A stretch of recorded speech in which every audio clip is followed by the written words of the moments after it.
معراج النبی صلی اللہ علیہ وسلم کے سلسلہ میں آج کی آپ کی یہ محفل اور پروگرام اس کا انعقاد کیا گیا ہے۔ ہمارے برادر محترم پیکر اخلاص حضرت مولانا عمیر حنیف صاحب، اللہ تعالیٰ ان کے والد محترم کو غریق رحمت فرمائے۔ ان کے نانا جی مولانا محمد یوسف صاحب رحمۃ اللہ علیہ پورے ملک میں، دنیا میں اور خاص طور پر کشمیر میں ان کے بہت مدرسے، ادارے، مساجد، خانقاہیں ماشاءاللہ انہوں نے بنائی۔ بڑا نظام چھوڑ کر مولانا اس نئی آبادی میں آپ لوگوں کے درمیان مسجد بنا کر رہ رہے ہیں۔ یہ اللہ تعالیٰ کی بڑی نعمت ہے، اللہ ان کو اس کا صلہ عطا فرمائے۔ ہر بندہ چاہتا ہے میں بڑے گنجان آبادی ہوں، بڑی جگہوں پہ رہوں، اور یہ آپ حضرات کے درمیان یہاں پر ماشاءاللہ ایک ادارہ قائم کر کے دین کی خدمت کر رہے ہیں۔ اللہ تعالیٰ ان کی مساعی جمیلہ اور آپ حضرات کا تعاون سب اپنے بارگاہ میں قبول فرمائے، اور جتنے بھی دوست احباب بیٹھے ہیں یہاں پر اللہ پاک آپ حضرات کو حج بیت اللہ نصیب فرمائے۔ میرے بھائیو، دوستو، بزرگوں، علماء کرام جہاں بھی ہیں الحمدللہ اخلاص سے کام کر رہے ہیں۔ اس دور کے اندر مسجد کا مؤذن، قاری صاحب، امام صاحب، خطیب صاحب، مدرسوں میں چلے جائیں، حفظ کا استاد، شعبہ کتب کے اساتذہ،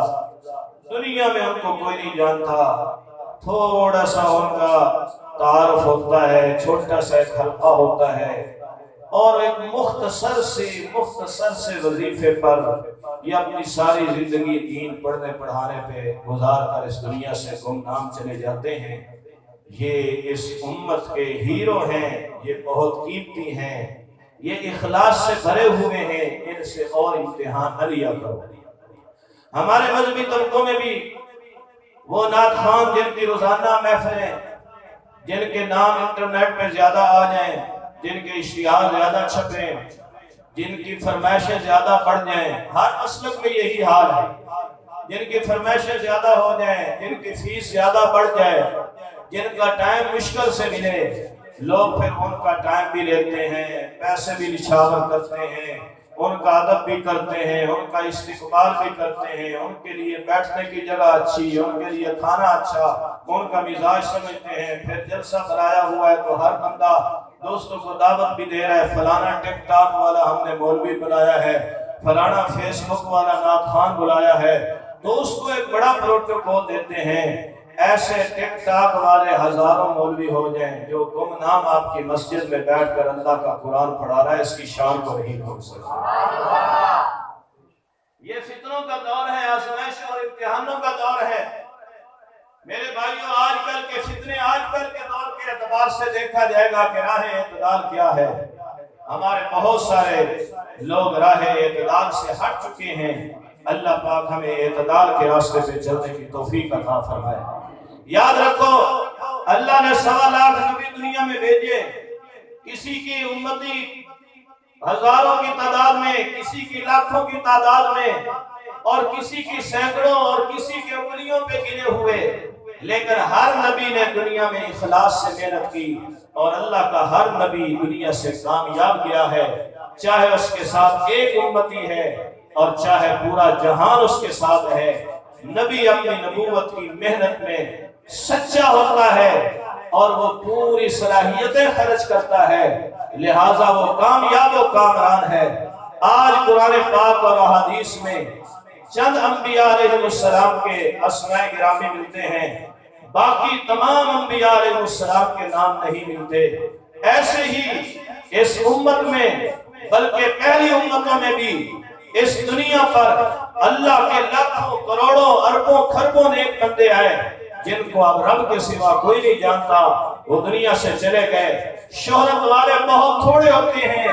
اور جو مٹ کے کام کرتے ہیں وہ بہت زیادہ ہوتے ہیں۔ اس لیے یاد رکھو، صرف شہرت کی وجہ سے، نام بڑا ہونے کی وجہ سے بندہ بڑا نہیں ہوتا، بڑا وہ ہوتا ہے جو پروردگار کی نگاہوں میں قبول ہو جائے۔ اس لیے اپنے اندر بھی اخلاص پیدا کیجئے، اپنی اولاد کو بھی اخلاص سکھائیے۔ نبی پاک صلی اللہ علیہ وسلم 40 سال تک مکے کے اندر آپ کے نام کا چرچا ہے، لوگ آپ کو صادق کہتے ہیں، لوگ امین کہتے ہیں، لوگ حیا کا تاجدار کہتے ہیں، لوگ سخیوں کا بادشاہ کہتے ہیں۔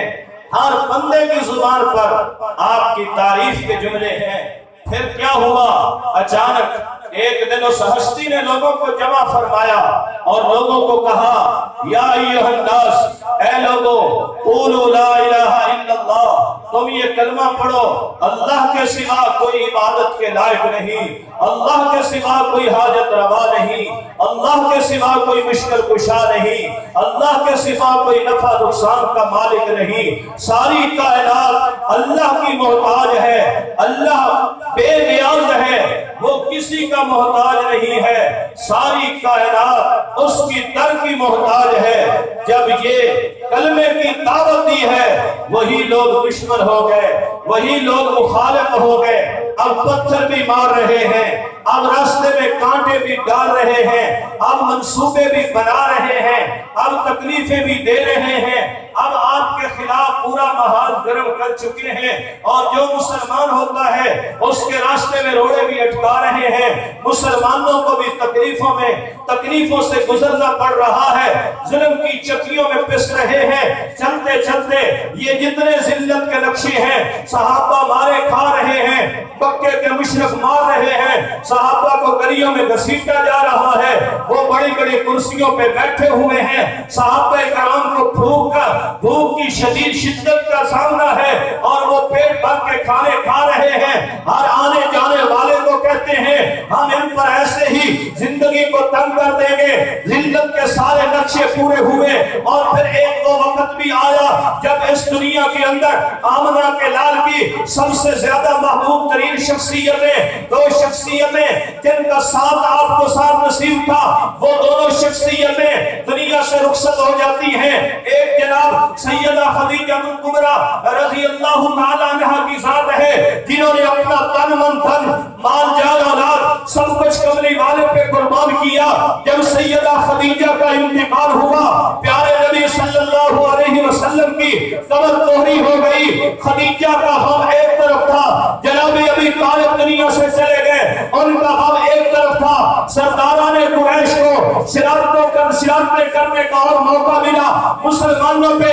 ظلم و ستم اور تیز کر دیا۔ آمنہ کے لال کے دل میں خیال آیا کہ میں چلا جاؤں طائف کے اندر، اگر طائف والوں نے میرا کلمہ پڑھ لیا مسئلہ آسان ہو جائے گا کہ مکہ سے طائف قریب ہے، حبشہ بہت دور ہے، تو آپس میں آنا جانا ملنا آسان ہو جائے گا۔ یہ طائف والے دین کی بات سمجھ لیں تو میرے کملی والے آقا نے طائف والوں کو جا کر دعوت دی، اور طائف والوں نے دنیا کے اندر سب سے بڑا ظلم کیا ہے، رب کی حبیب پہ ظلم کیا ہے۔ طائف کے بازار کے اندر ذلت کی انتہا ہو گئی، تکلیف کی انتہا ہو گئی، دکھوں کی انتہا ہو گئی، زخموں سے چور چور ہے، لہو نہان ہے۔ جب اللہ کے محبوب زخموں سے چور ہو کر گری ہے، رب کا عرش کانپ گیا ہے، فرمایا امتحان مکمل ہو گیا ہے۔ آج میرا محبوب میری توحید کے لیے زخموں سے چور چور زمین پر گیا ہے، مجھے بھی خدا نہ کہنا کہ میں زمین سے اٹھا کر کائنات کی سب سے بلند جگہ پہ نہ لے جاؤں۔ یہ ہے معراج کی بنیاد، یہ ہے معراج کی بنیاد۔ لوگوں نے نولے مائیے بنائے ہوئے ہیں معراج کی، آج ماہی معراج شاہ معراج منانا چلے، اے نہیں بنایا نے جی میں شادی نے جا رہے چاچے دی جی میں میلہ ویکھن جا رہے۔ معراج کی بنیاد دیکھو، معراج کی بنیاد کیا ہوئی؟ کیا یہ وہ تکلیفیں ہیں انبیاء علیہ السلام کی جن کے نتیجے میں معراج نصیب ہوتی ہے۔ آدم علیہ السلام کو معراج ہوئی، لیکن وہ 40 سال روتے رہے۔ نوح علیہ السلام کو معراج ہوئی تو کشتی کے اندر بیٹھے اور ساری امت غرق ہو رہی ہے۔ ابراہیم علیہ السلام کو معراج ہو رہی ہے، آتش نمرود کے اندر ہو رہی ہے۔ زکریا علیہ السلام کو معراج ہوئی ہے، آرے کے نیچے ہو رہی ہے۔ یحییٰ علیہ السلام کو معراج ہو رہی ہے، آگ کا سر مبارک جسم سے جدا کیا جا رہا ہے۔ ایوب علیہ السلام کو معراج ہو رہی ہے،